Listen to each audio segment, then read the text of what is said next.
I asked him specifically on 4 subsequent occasions.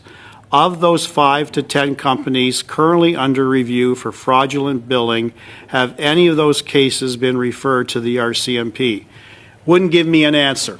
Michael Duham, Commissioner, thank you for agreeing to appear today. And Mark Flynn, Deputy Commissioner, thank you as well, sir, for agreeing to appear today.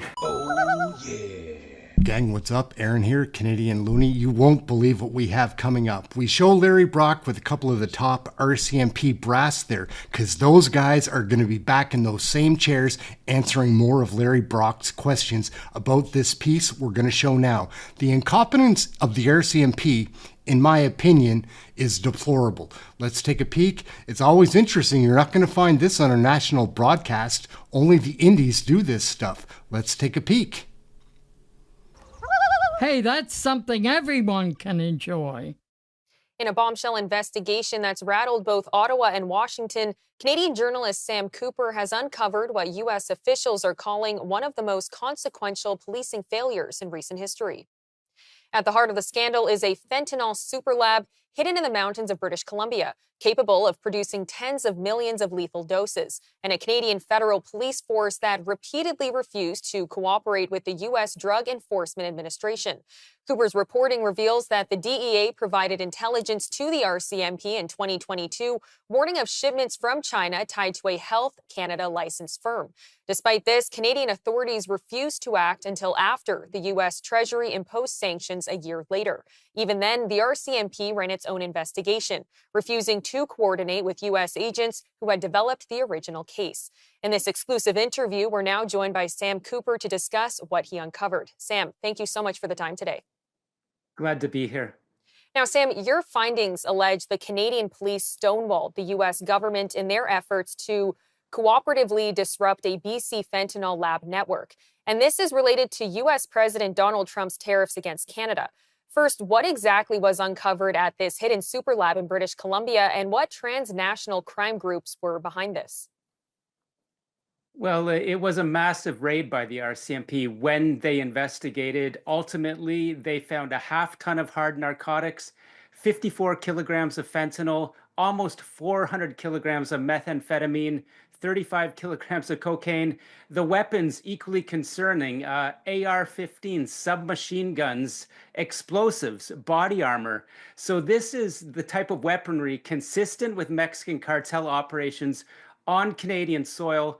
And the transnational crime groups involved are exactly the ones that the U.S. government has been talking to Ottawa for years now about, and that is Chinese fentanyl precursor suppliers. These are Chinese triads that are active across the Western Hemisphere, especially very strong in money laundering and drug networks in Vancouver and Toronto, Mexican cartel-style operations that have combined with, or rather come in over top of, brutal Canadian domestic gang networks that are receiving all kinds of drugs coming up from Mexico, including cocaine. So it's the worst of transnational crime operating, especially in Western Canada, in what is called these super fentanyl labs.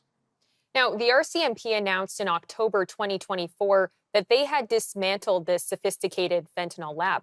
But your investigation shows U.S. officials actually initiated the case years earlier, and Canadian police refused to cooperate. Can you walk us through that timeline?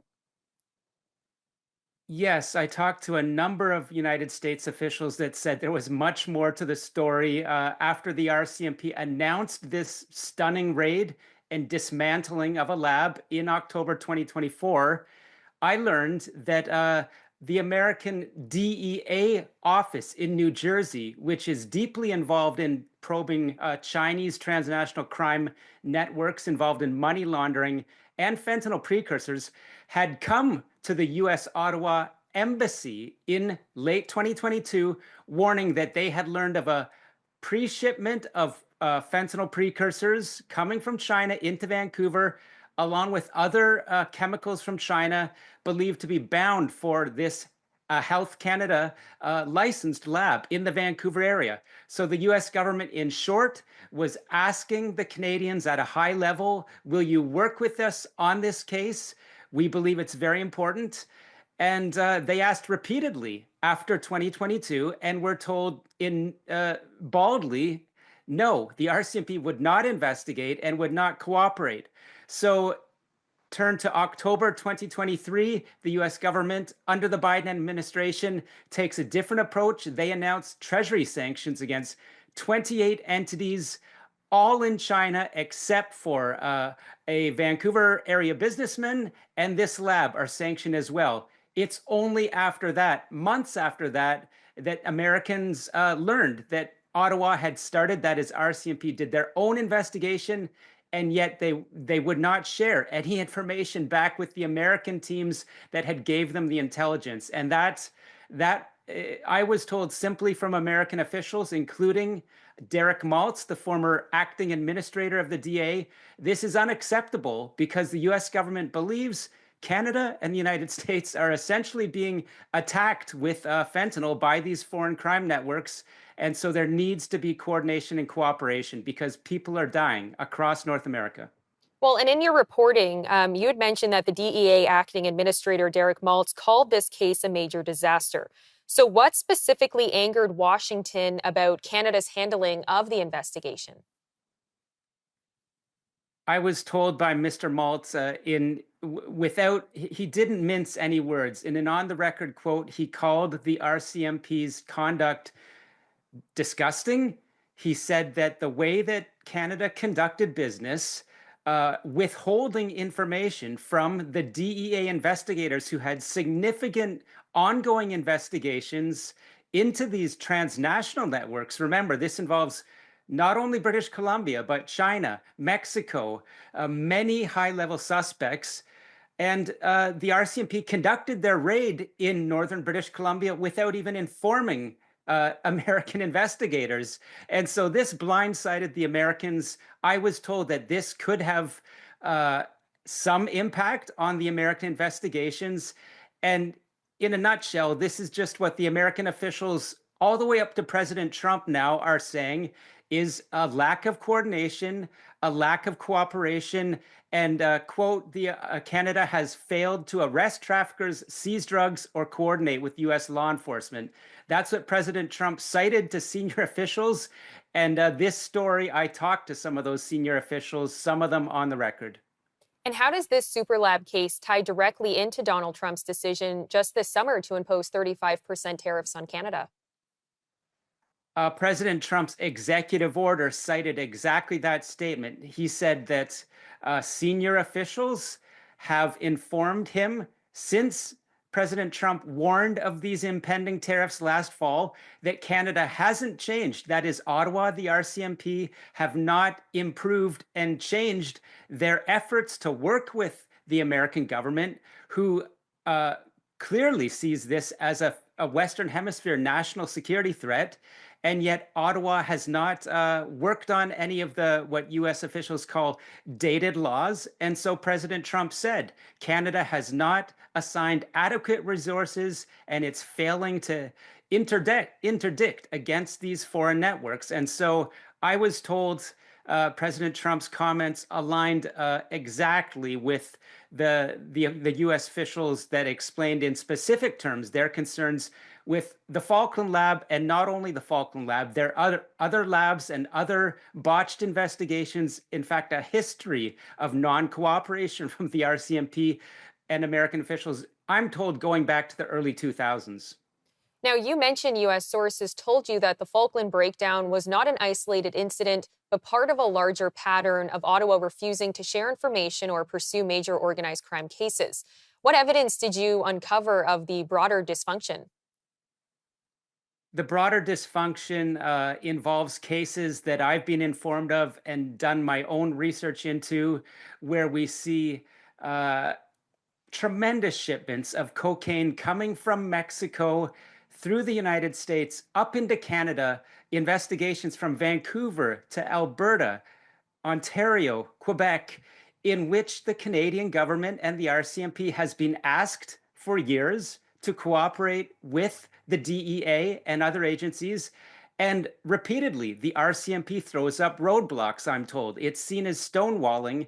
And, the core issue here, I discovered and corroborated is that Canada has outdated laws that results in siloed, national-focused probes that don't work with the Americans to look at this really global problem.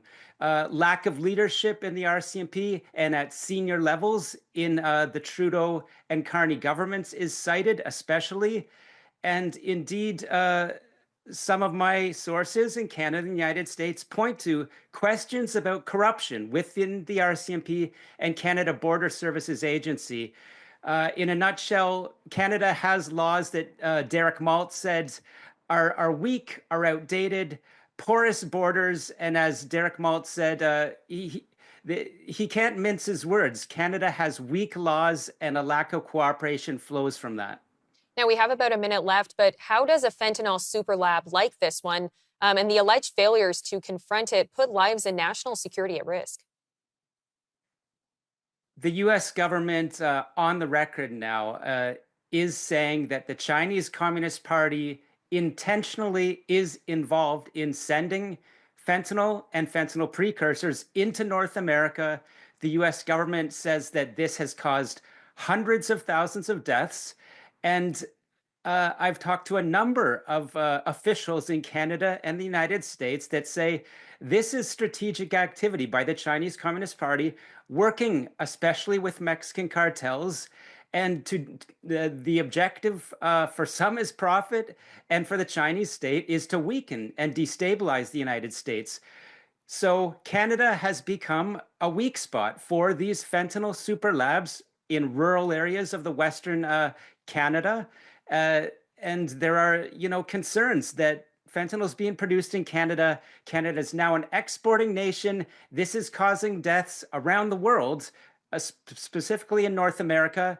And simply by Canada not cracking down on it, ultimately, Ottawa is saying, we won't cooperate. We don't see this as a sort of warlike activity from China as you do in Washington.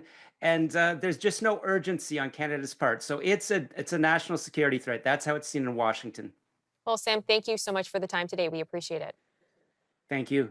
As a European, I am a European, European. actually. Oh, you are? Yeah, Oh, yeah, oh. I'm Irish citizen. Yeah. So there you welcome. go. Welcome. Speaking as a European. WTF. Here, here. How many kids did you molest with Jeffrey Epstein? More than just elbows.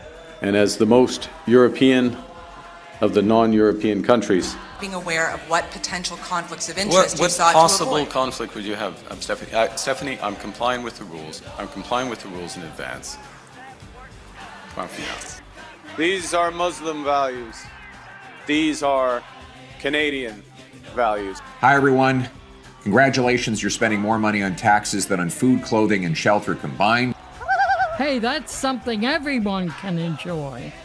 All right, gang, thank you all very much for watching. Aaron, Canadian Looney, like, share, subscribe. Smash that subscribe. We're trying to grow this thing. Canadian Federal Politics. Get yours right here. Thanks for watching. We'll catch you in the next video.